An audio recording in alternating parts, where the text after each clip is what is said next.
Bonjour à tous et bienvenue dans notre podcast L'APO au micro, le podcast de l'association parisienne des étudiants en orthophonie.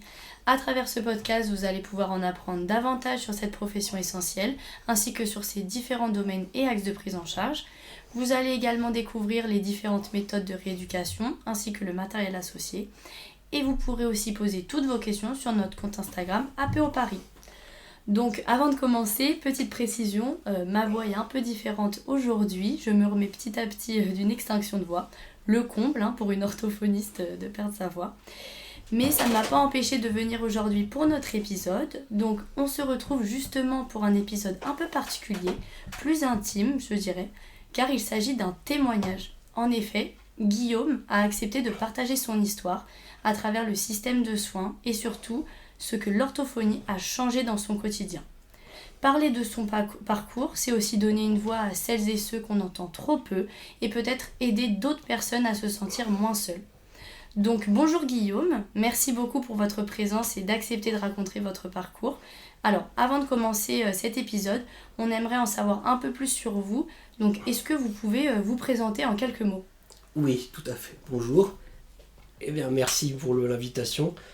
Alors, je m'appelle Guillaume, j'ai 44 ans, j'habite à Paris, je suis marié, j'ai 2 enfants et je suis fonctionnaire au ministère des Finances.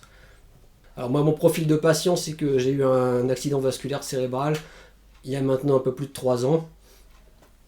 Et alors, dans mon malheur, j'ai eu pas mal de chance parce que j'ai eu pas mal de séquelles, mais par exemple, j'ai pas eu de problème de mémoire ou de langage quand même.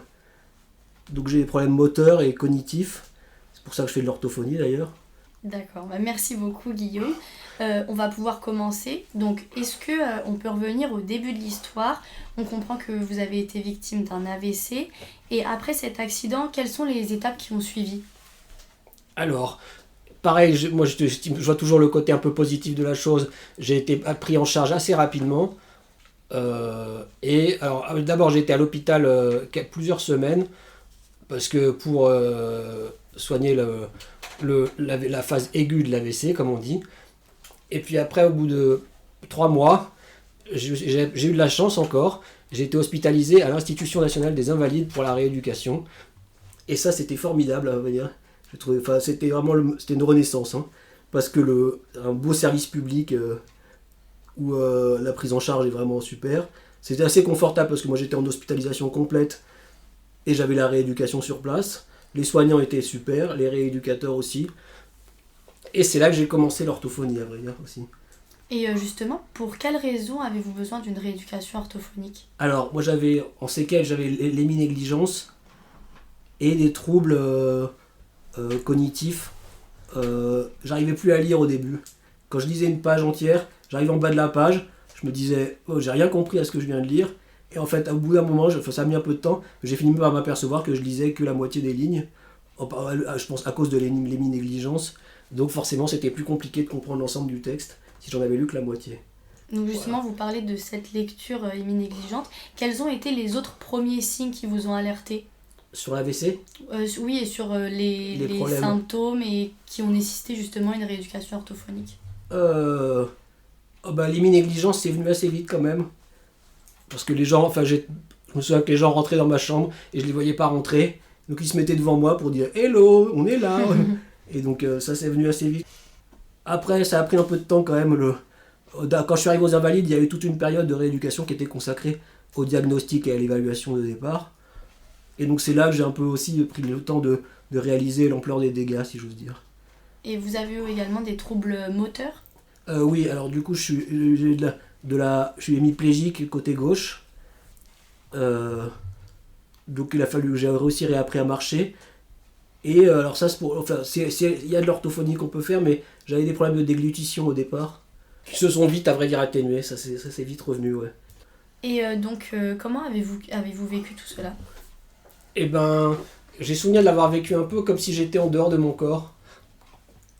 J'ai des souvenirs assez limités quand même, parce que j'ai fait toute une partie dans le coma. J'ai des souvenirs de rêves très bizarres.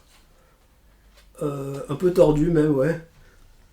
Et puis, sinon, et après, c'est en rééducation que j'ai compris quand même. J'ai pensé à ça, je me suis dit, Là, tu incarnes l'expression être ne devrait d'être plus que l'ombre de soi-même.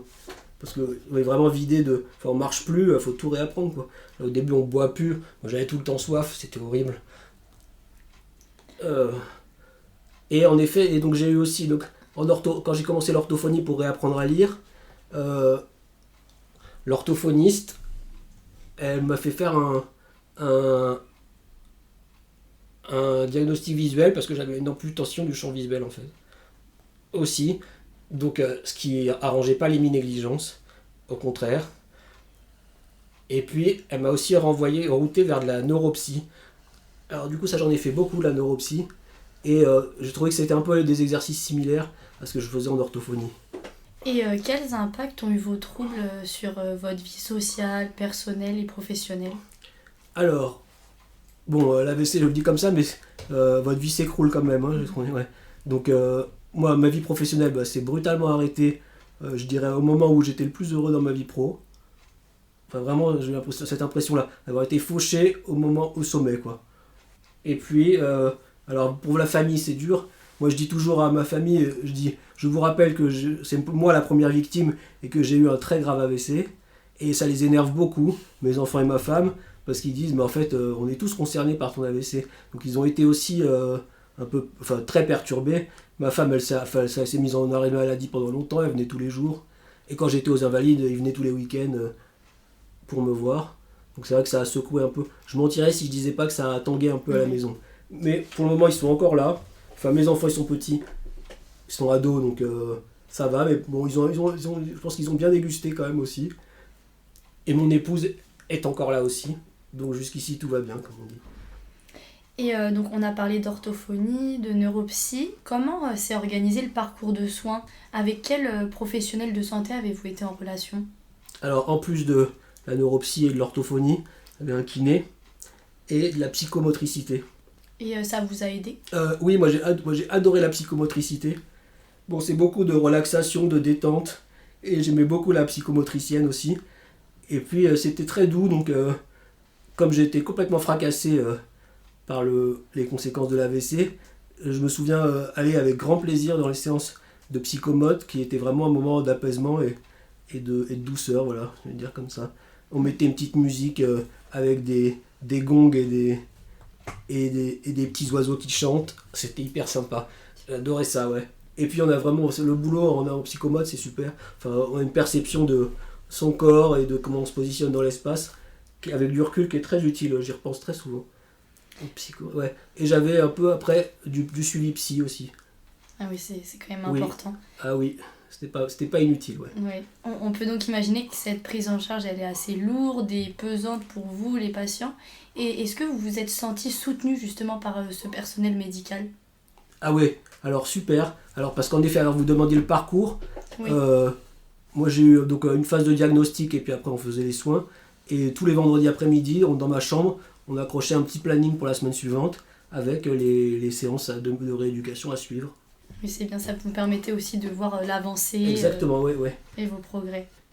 Et j'ai trouvé, oui, le personnel, ils avaient vraiment l'habitude aux invalides j'ai l'impression du type de patient qu'on est. Et puis ils ont aussi des patients qui reviennent de la guerre, donc j'y vois un peu un parallèle quand même. Parce qu'ils ont vraiment, il y a un centre qui traite les stress post-traumatiques. Et il y a un peu de ça, je trouve, dans l'AVC. Et donc, vraiment, il y avait formidable le soutien. Et beaucoup de bienveillance et d'accompagnement.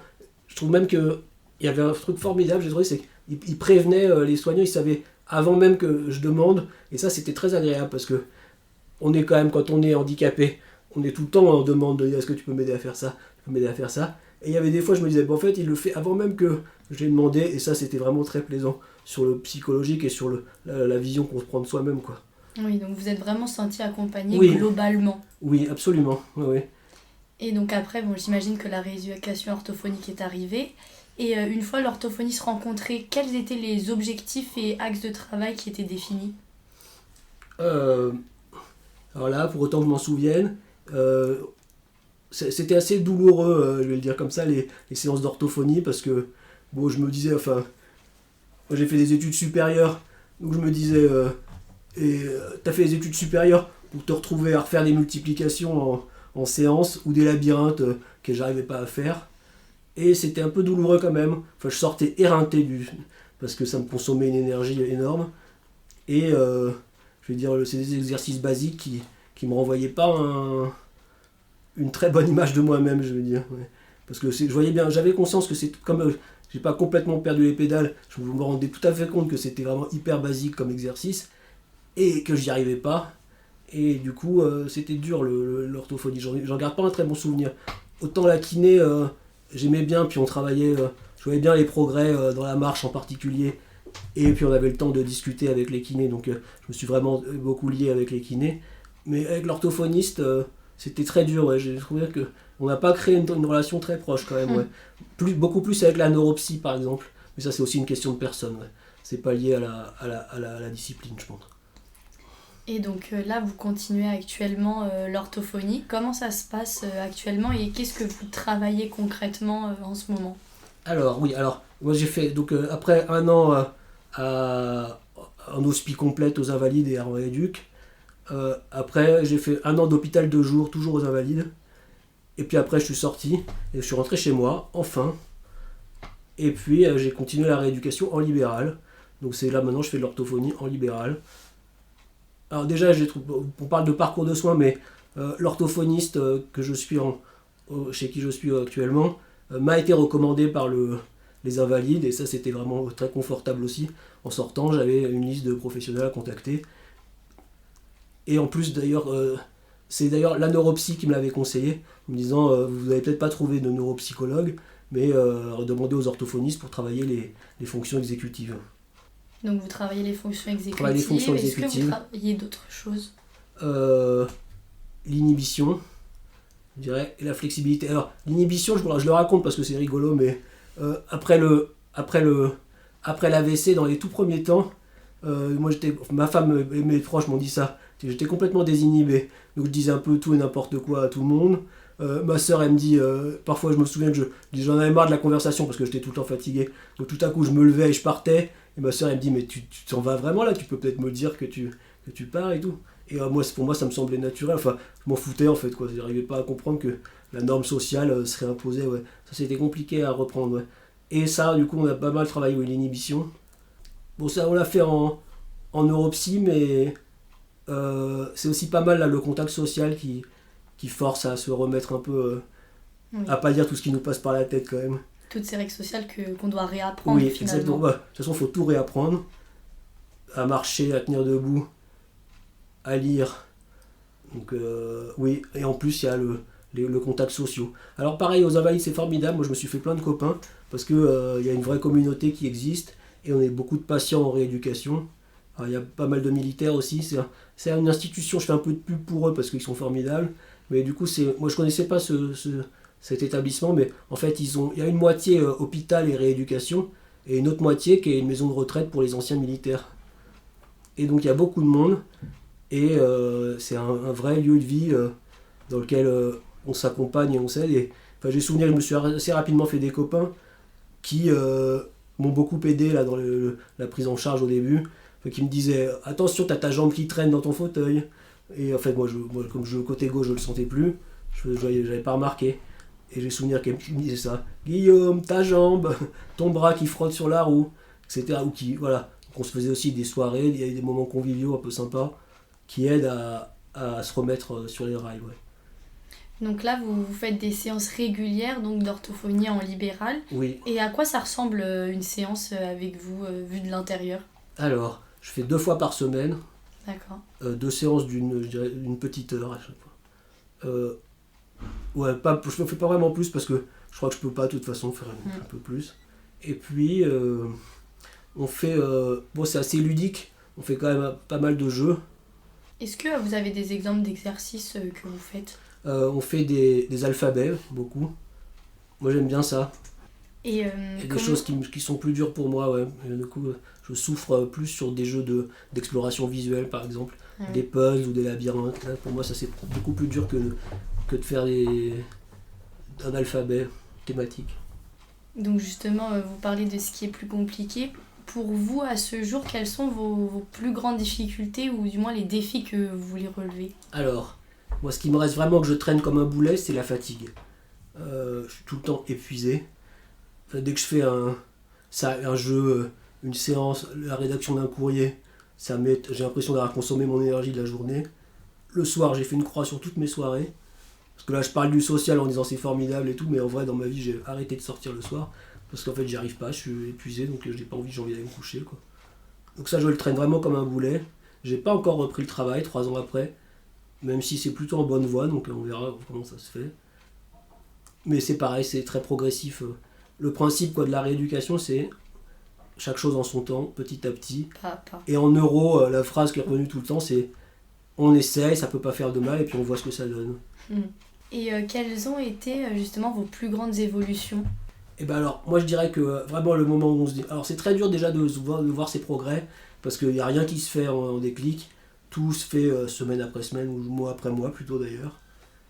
Et moi la marche, ça a été vraiment quand même super. Je me souviens quand je suis arrivé aux Invalides, dans un petit jardin des Invalides, il y avait une petite rampe avec des escaliers. Et je me disais, oh, le jour où tu vas réussir à faire ça, tu seras libéré, ça va être formidable.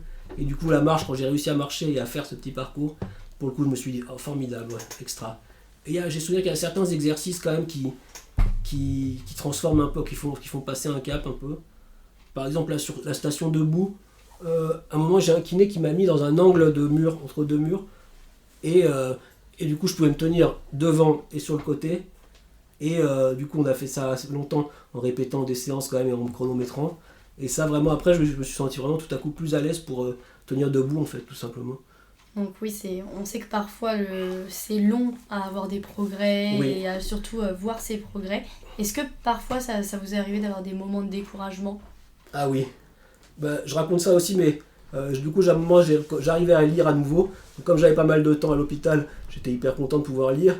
Et puis j'ai un copain qui est arrivé qui m'a dit « Je t'ai acheté tout One Piece en manga ». Et alors, je l'avais jamais lu, donc je me suis dit « Super ». Et en fait, les mangas, ça se lit à l'envers. Donc assez rapidement, j'y arrivais pas en fait, quoi. Et du coup, quand j'ai vu mon orthophoniste, je lui explique ce problème-là. Je lui dis « J'arrive pas à lire le manga ». Et elle m'a dit, vous lisiez des mangas avant? Je dis non, pas trop. Elle me dit, laissez tomber, alors on s'en fout.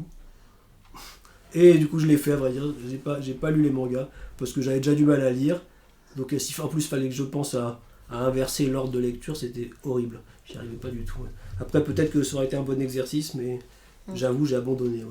Oui, donc c'était compliqué pour vous de ne pas pouvoir justement faire tout ce que vous voulez, même si c'est des nouveautés, vous ne pouviez pas vous permettre de rajouter des difficultés. Voilà, ouais, exactement, ouais, tout à fait. Et à l'inverse, vous parliez de la marche tout à l'heure, vous avez eu d'autres moments de fierté où vous vous êtes dit vraiment là, je vais mieux, la rééducation fonctionne?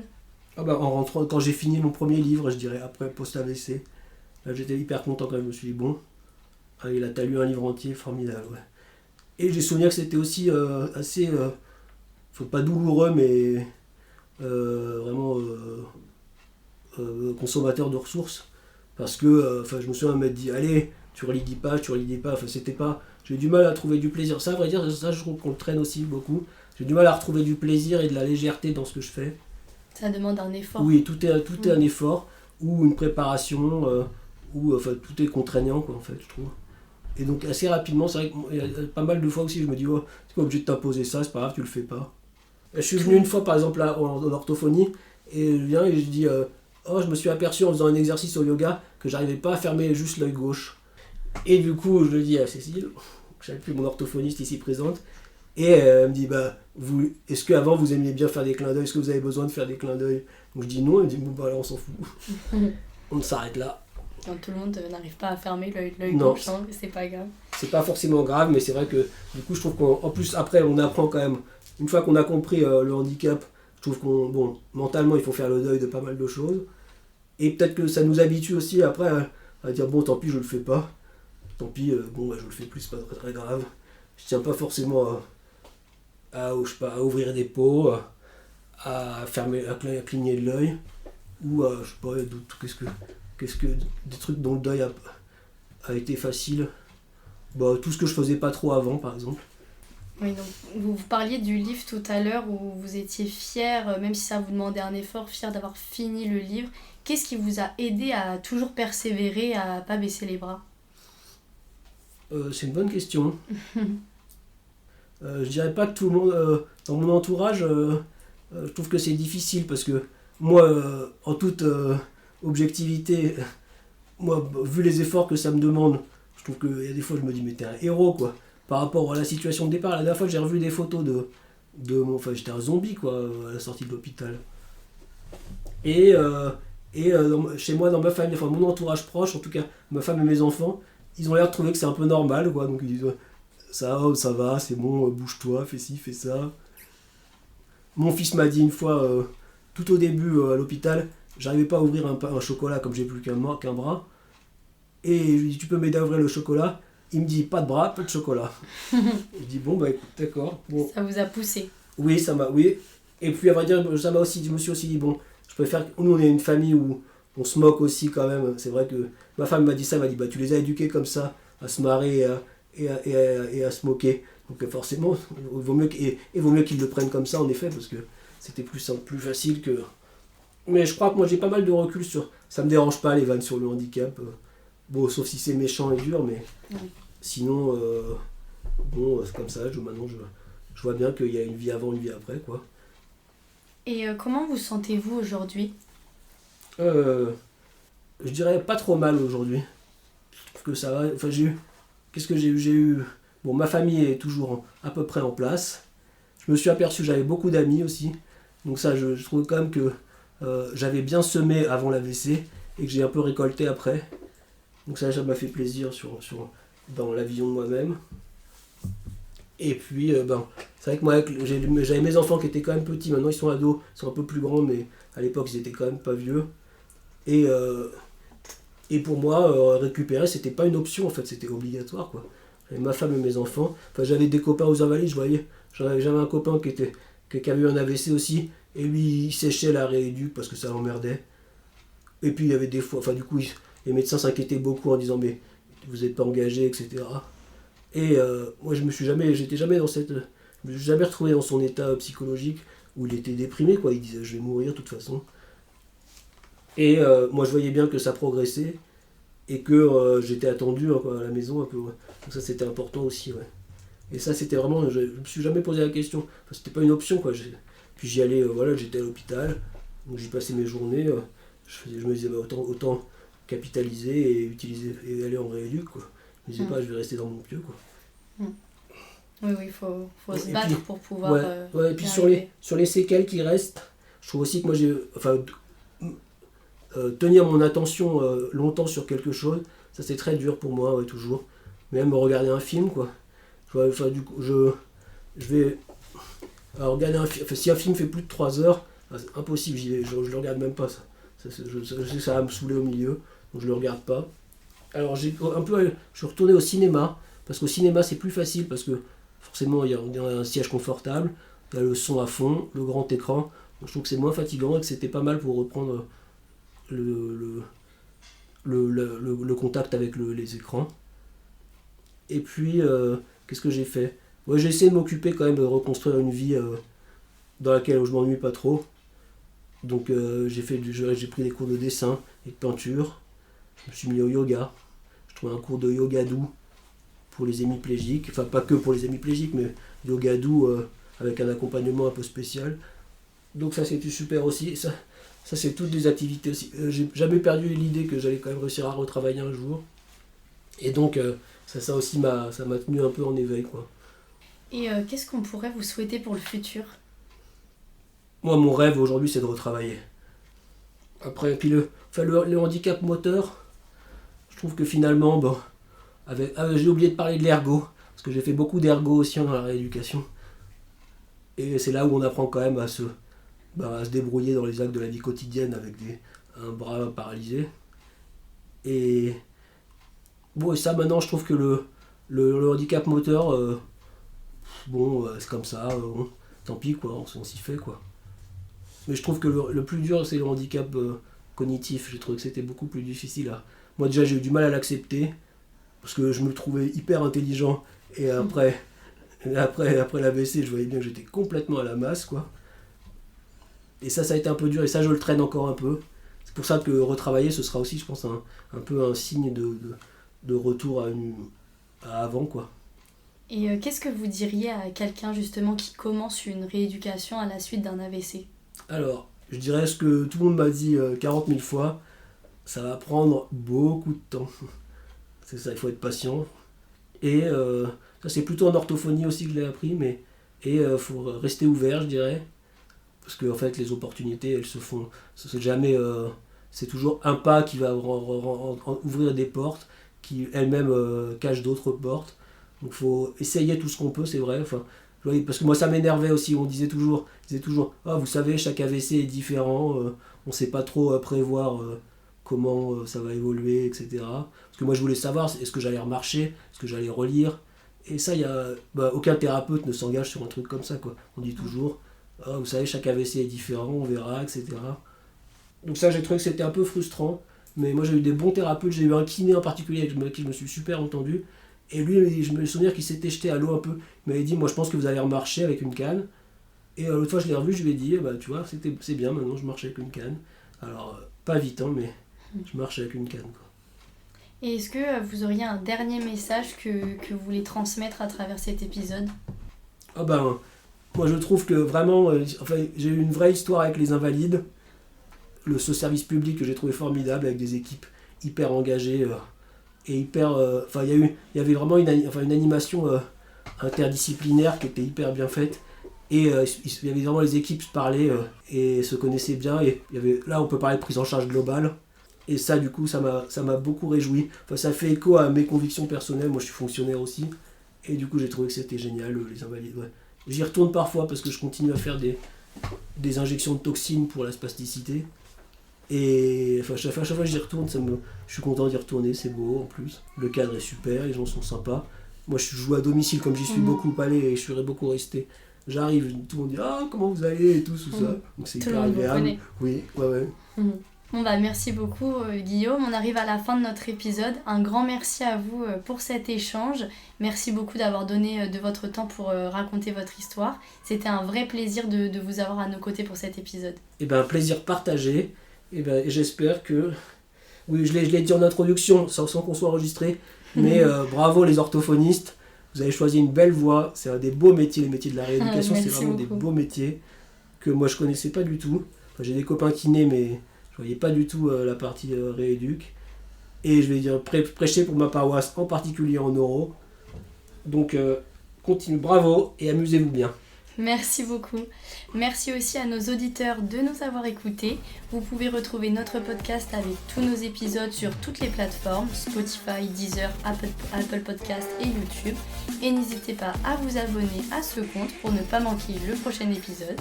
Et également à notre Instagram APO Paris pour être informé de tous nos projets. À bientôt pour un nouvel épisode de l'APO au micro.